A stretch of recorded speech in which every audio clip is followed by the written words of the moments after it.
Right breaking చూస్తున్నాం. రాష్ట్ర మాజీ మంత్రి వైఎస్ వివేకానందరెడ్డి హత్య కేసు దర్యాప్తులో సుప్రీంకోర్టులో కీలక పరిణామాలు చోటు చేసుకుంటున్నాయి. ఈ కేసు సుప్రీంకోర్టులో విచారణకు రాగా దర్యాప్తు పూర్తయిందని సిబిఐ బృందం సుప్రీంకోర్టుకు స్పష్టం చేసింది. అయితే ట్రయల్ కోర్టు ఇచ్చిన ఆదేశాల మేరకు కొన్ని సాంకేతిక అంశాలపై తదుపరి దర్యాప్తును కొనసాగిస్తామని సిబిఐ అధికారులు కోర్టుకు వివరించారు.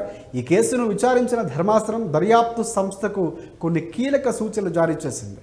ఒకవేళ ఈ కేసులో ఇంకా ఎవరైనా కొత్తగా విచారించాల్సిన అవసరం ఉంటే ఖచ్చితంగా ముందస్తు అనుమతి పొందాలని కోర్టు ఆదేశించింది. దర్యాప్తు ప్రక్రియలో జాప్యం లేకుండా నిబంధనల ప్రకారం ముందుకు వెళ్లాలని సూచించింది కోర్టు.